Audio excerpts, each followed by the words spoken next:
NewzRoom18. Thank you so much for tuning in to this week's video. I'm super excited for you to hear from all of the amazing guests we have lined up for today's Earth Day episode. I think it's important for me to point out that even the smallest change in your life can make a difference in our world. There are different levels of living sustainably, such as changing the products you're using to brush your teeth, changing the diet you have from a meat-based to a plant-based diet, or even going as far as installing solar panels to your house and using a battery-driven car rather than a gas-powered one. However, one or even all of these options is great, and it especially helps our Earth and gives us a better chance at a more positive and clean tomorrow. My name is Rebecca Fairbank. I am the Menstrual Health Global Program Coordinator for Hope for Africa, Inc. And I helped co-found Sustainable Sanitation Solution, which is the sanitation arm of Hope for Africa. And we focus on jumpstarting sustainable menstrual hygiene programs in countries around the world. We work with governments and community groups to identify needs and then help them begin sourcing, making, and distributing sustainable hygiene products. What was your motivation for starting this sustainable sanitation project, and how do you think it is positively influencing the Earth? I was brought into this work by a family friend. And so my initial desire was to help young women and mothers, people like me in different parts of the world, obtain access to affordable menstrual hygiene management products. And what I discovered along the way is that we all need to find a better way to manage our monthly menstruation, because disposable hygiene products have a major impact on the environment. We began this project in Ghana, in urban and rural areas just outside of Accra. And we discovered that due to lack of sanitation infrastructure and lack of facilities for women and young girls to manage their monthly menstruation, there was a huge waste problem. And then also severe restrictions on the ability of girls and women to safely, hygienically, and affordably manage their menstruation. And so what we have done is we've designed a washable, waterproof pad, which a lot of girls and women all like. A washable pad kit can last up to 3 years. And it only takes 2 waterproofers and maybe 8 flannel pads to manage one's monthly cycle with that. Do you have any final comments or suggestions? The most sustainable of all menstrual hygiene products, which we should all consider using, and I just ordered my first one yesterday, is a menstrual cup. A menstrual cup uses medical grade silicone. It's last 10 years. And one-time purchase, maybe every 10 years. And you can get them cheap as $6. I saw last year one company was selling them for $6. And you can get them on Amazon, you can get them in drugstores, you can get them from company websites. Other options, you can look for organic disposable tampons and pads. You can look into composting your organic menstrual hygiene products. And a big one for everybody, don't flush disposable pads and tampons down toilets. That's one of the worst offenders and harms our environment the most. Disposable menstrual hygiene products, the European Commission estimates that it's the 5th most common type of waste washing up on beaches, for example.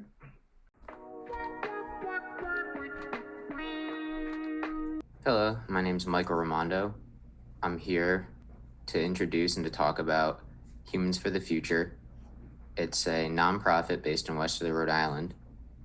We do beach cleanups and promote clean oceans and just a better future for us as a planet. And just sustainability and how we can live in harmony together with nature and with the advancements of all of our technologies. When was this organization founded? So we started back in 2018. We had our first cleanup, just a small group of us, and slowly grew throughout the years.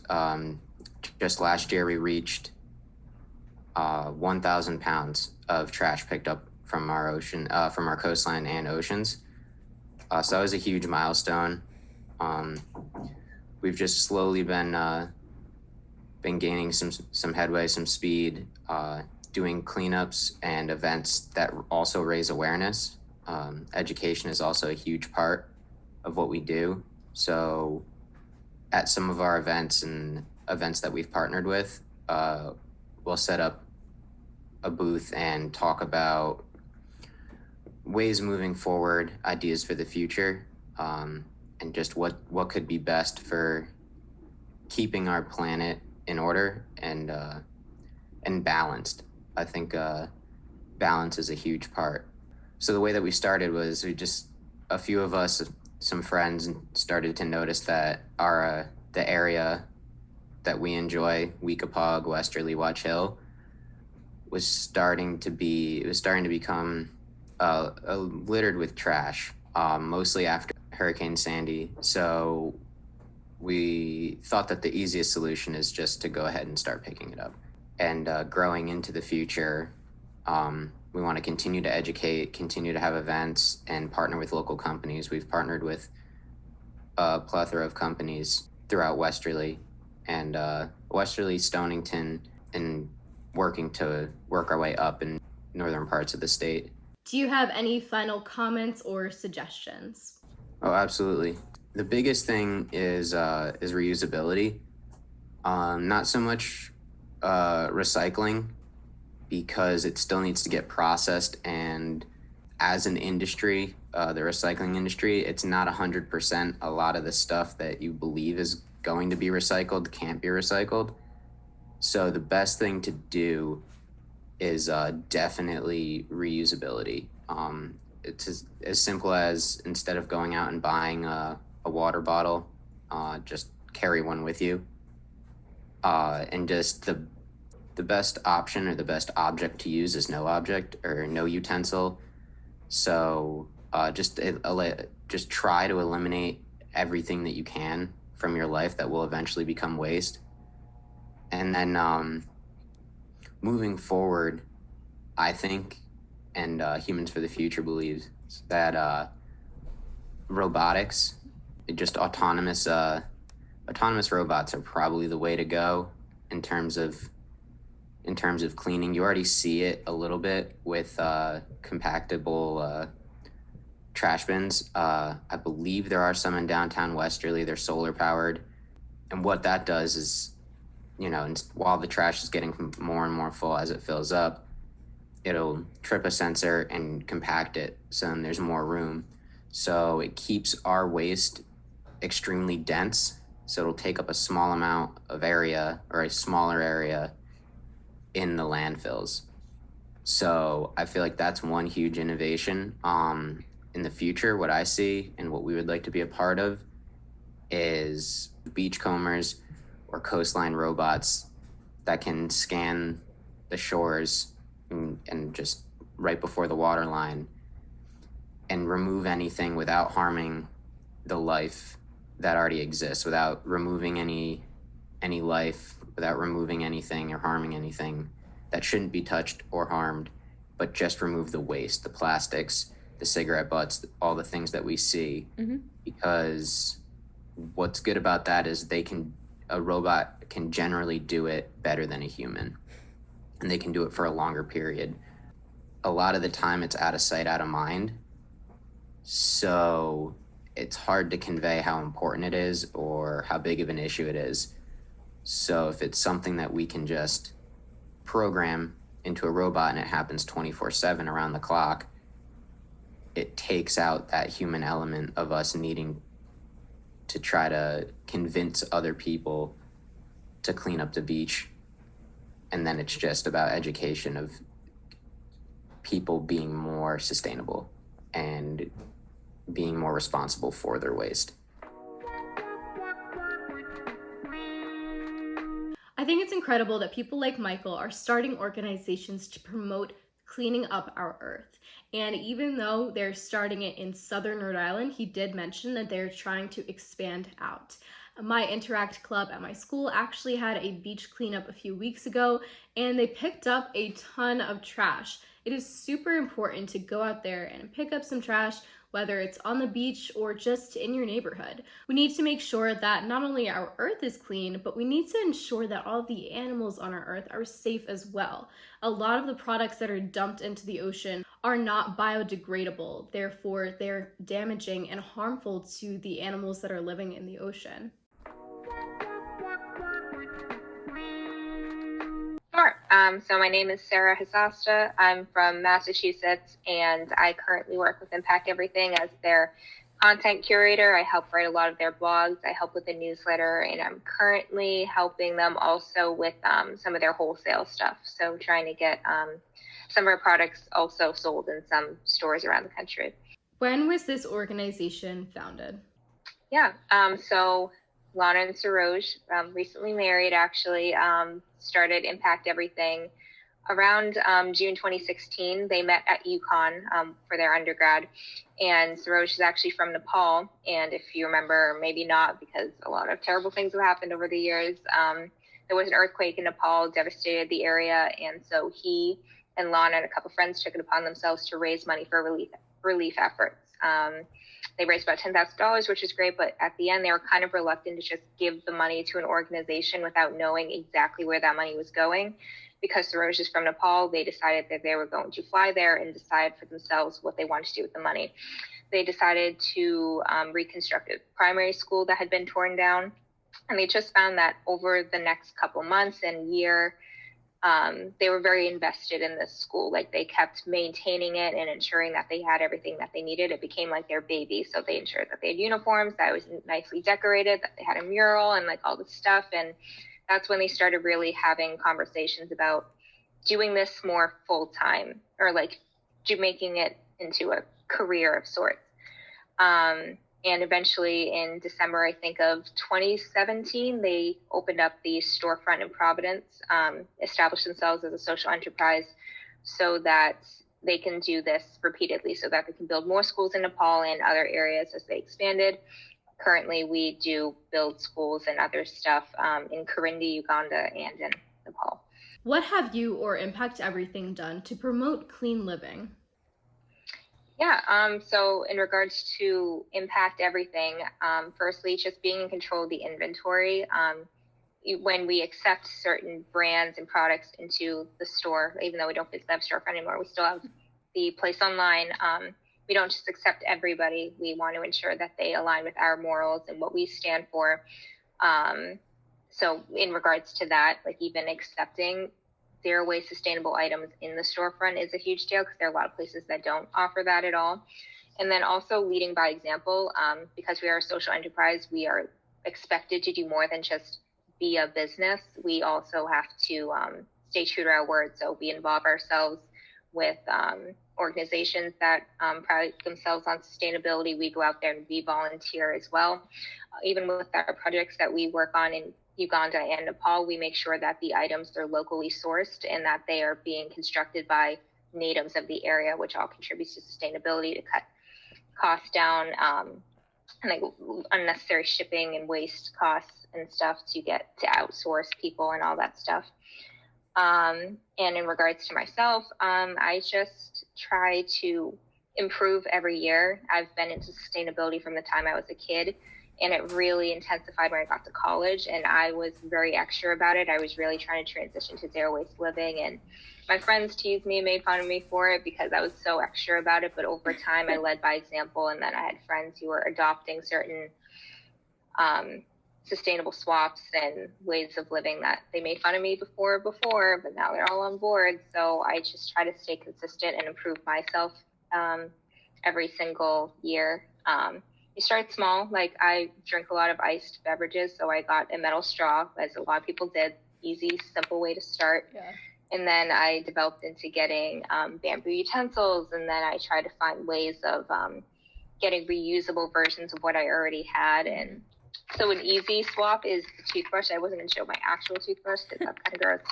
But I mean, if you're still using a plastic straw at this point, like it's the same thing. You need to just make the swap, and it's biodegradable. You just have to remove the bristles here.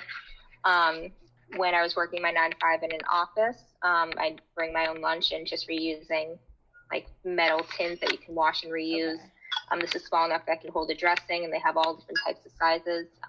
So just avoiding having to use a plastic container, and plus these are cuter, so why would you not? We all snack and stuff, so I use a reusable Ziploc bag, and they work all the same. You can wash them, and they can prop them up, and they can dry this way. Okay. So those are my newest recent finds. Oh, I have this. I have one already, but I got a new one for backup. A sponge, reusable sponge. You all wash dishes. We all wash dishes. And you can put this in the dishwasher, or you can put it in the washing machine. Okay. And it's made from recycled material. And it works just like a regular sponge. Are there any upcoming fundraisers or mission trips that people can go on with Impact Everything? Yeah, I do want to touch base on the volunteer trip, because I know a lot of people have like misconceptions of what a volunteer mission trip can look like, because they have gotten some bad press in recent years, rightfully so, but I do think it's important for us to clarify where we stand in regards to that. There are a lot of volunteer trips in which you're kind of there to be like the token child. You take a nice photo in front of you doing bare minimum nothing, and you get a gold star. You did your charitable duty for the year, and you're not really doing anything. And there are a lot of organizations that will get a group of like 50 volunteers for a task that does not require 50 people, and you're like repainting the same wall for the 50th time every single year, just to say that you made an impact, that you did something, you were on a volunteer trip. And we do things very differently. Firstly, the whole basis of Impact Everything was founded around the idea of a volunteer trip. So instantly, everything we do is operating differently. A good majority of the proceeds from the store in general go towards our projects that we're creating for schools in Nepal and in Uganda. So Roj and our awesome project designer Claire spend months drafting ideas for improvements of new schools and a library and like bathrooms, like a whole system for the students in these rural areas. And they send all these drafts to contractors based in those areas. So months of preparation go into this. As I mentioned earlier, the resources are locally sourced. So like the wood that they're using, the paint that they're using are all from that area. And then the people who are doing the heavy duty work that are qualified to do that stuff, like literally building the school, are in the area. So when volunteers come in, they have a very specific set of tasks based on their qualifications. Do you have any final comments or suggestions? I know a lot of people can get really discouraged when it comes to sustainability because you don't receive that instant gratification you want. You know, you could make an effort of recycling 10 bottles and getting a glass straw, but you don't reap the benefits right away, and that can turn a lot of people off. But the issue is that there are like 7 billion people on the planet, and there are still people that don't even know how to recycle. So we're a long way from all being a sustainable planet that can actually reverse maybe some of the damage of climate change. So you just have to continue and remember that we don't need 1 million people doing zero waste sustainable living perfectly. We just need 1 million people doing something, and you'd always want to improve off of that. So just hang in there, and then follow us on Instagram and stuff, and you realize there's a community of people that are into this stuff on a regular basis, so you won't feel as discouraged. You'll have a whole crew. Impact Everything is a perfect example of starting something from an idea and building it into a sustainable business. If you would like to support their business, feel free to click the link in the description to check out their website and maybe purchase a few products. Pleasure to meet you all today. I'm Kim Anderson. I am the founder and creator with my co-partner of Plant City in Providence, and more recently Plant City X. So Plant City Providence in Providence, Rhode Island on South Water Street near the pedestrian bridge is the world's first plant-based food hall in Providence, Rhode Island. My partner is Matthew Kenny. He's the top plant-based chef in the world out of LA. We are 100% animal-free, palm oil-free, certified kosher, compostable packaging only, and powered by wind power, 100%. So I'm trying to show the world that we can eat sustainably and compassionately, and that the food can be fabulous, delicious, creative. The environment can be fun, and the people that serve you can be really cool people that want you to be there. So that's the method and the reason for being. I believe as a social entrepreneur that businesses should have a reason for being baked into what they're doing.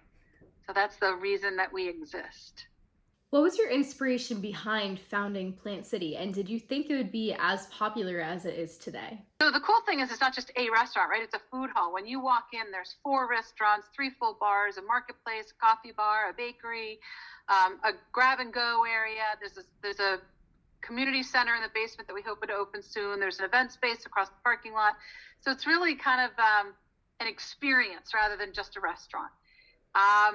So the inspiration from this was about 5 years ago. My son came to us and said, as a family of means, we have an obligation to impact invest against climate crisis. So we started doing solar and wind and renewable energy and anything that could reverse or reduce climate contribution of greenhouse gases. And then about 5 years ago, he came to us and said, you know what? We can invest in those things. This will be a long time before everybody has wind and solar, and the grid will be able to handle that, and the battery storage and all that's going to be required of that. It's going to be a long time before everybody has an electric vehicle. But we can change the contribution of greenhouse gases immediately if we can change what people are eating. And that by doing a whole food, plant-based diet, we can dramatically reduce greenhouse gas contribution. So it's between 19, 20 to 30%, and it's depending on which scientists you listen to, of the greenhouse gases are coming from animal agriculture and the ancillary businesses of that system. That's a large, large number, right? So, and what's really important to know about that is if China's rising middle class decided tomorrow that they wanted to eat as much animal protein as Americans, which is 9 ounces per day, we would be absolutely, utterly screwed, because we would need 5.5 planets to do it, and we don't have 5.5 planets. So we really need to get this food system moved away from animal agriculture and towards plants. And what better way to do it than show people that it can be delicious and fun? I opened Plant City X in Newport, or Middletown, Newport border. And it's a former Papagino's right next to a Taco Bell and a Burger King. It's a fast food drive-through, much, much smaller menu, but it's like a plant-based Burger King. What is your favorite item on the Plant City menu? I know you mentioned that there are a plethora of different restaurants there, but what is your go-to? Okay, I get asked this a lot. It's so hard, it changes, but in the New Burger, first floor American burger restaurant, I'm totally in love with the chicken sandwich. It's so good. It's served with coleslaw and pickles, and it's a fried tofu patty, but when you're eating it, you wouldn't know it's not a Chick-fil-A sandwich. Upstairs in our Mexican restaurant, I'm totally in love with the nachos and the margaritas. I'm just a sucker for that. And the fish tacos are insane. In the Italian restaurant, I'm totally in love with the pesto pizza. And the cacio e pepe is almost like a fettuccine alfredo. And you cannot even believe when you're eating it that there's not butter, milk, and eggs in there. So yeah, those are kind of my favorites. In the makeout area, which is our front area that opens soon, that's kind of like a buildable. I just love avocado toast in the morning, and the acai berry bowls. And last question, why are so many people leaning towards a plant-based or vegan/vegetarian diet? Yeah, so I don't even use the word vegan. I use plant-based because unfortunately there's a lot of negative connotations to that. But it's really important to know why you would want to go plant-based. First is the health, right? Most people don't realize it is the only diet known to prevent and potentially reverse the top diseases that kill Americans. Second is animal ethics, but that's been around for a long time and we just aren't aware of that. Third would be social justice, because the people that are forced to do this work do not wake up one day and decide they want to slaughter 7 billion land animals for a career. They do it because they have no other choice. And it's usually a minority and an immigrant population. They're mentally and physically ill from the work, as are their communities. And usually it's communities of color. So for social justice reasons alone, we should not be eating this animal system. There's also preventing the next pandemic. Most people don't realize there was only a 1% death rate with this pandemic, and most of the doctors in this space say this was the dress rehearsal, and that the next one, unfortunately, will have a 30 to 60% death rate. And these viruses will be coming from these locked in tight animals on top of each other agriculture systems where they're in complete stress and disease situations, and the disease will hop from animals to humans. So, you know, if you put health, climate, environment, social justice, animal ethics, and preventing the next pandemic together, it's like, what doesn't it solve? Right? What doesn't it solve? And the young people really get it. They really get it. And unfortunately, our generations have made a mess of it, and we don't have time. So I'm trying to do the best that I can to try to turn it around. In addition to all the things that we're doing, we also compost. So we diverted 175 tons from the local landfill last year alone. So this is the way a food system needs to be. So I'm really glad to hear that you have a lot of friends that love it, because if they come in once, they're coming back. The food is just that good, right? And the atmosphere is really cool, and our tent just went up, and it's fun on the patio. And so I just hope people will also go down to Middletown and try Plant City X, because that's a really cool environment. I like going down there, grabbing a chicken sandwich and a chocolate smoothie, driving to Second Beach, and watching the water while I have lunch. Unfortunately, I did not have a chance to go check out Plant City, but from what I've seen and what I've heard from friends that have been there, it is certainly the place to be, and I am looking forward to going there sometime in the near future. Thank you so much for tuning in to this week's episode of Newsroom 18. I hope you learned a lot about sustainability and clean living. It's my hope that after watching this, you're inspired to go pick up some trash and try a more plant-based diet to help us live a happier and healthier life for many years to come. Make sure you click that subscribe button down below for more Newsroom 18 videos. That's all for now, guys. Thanks!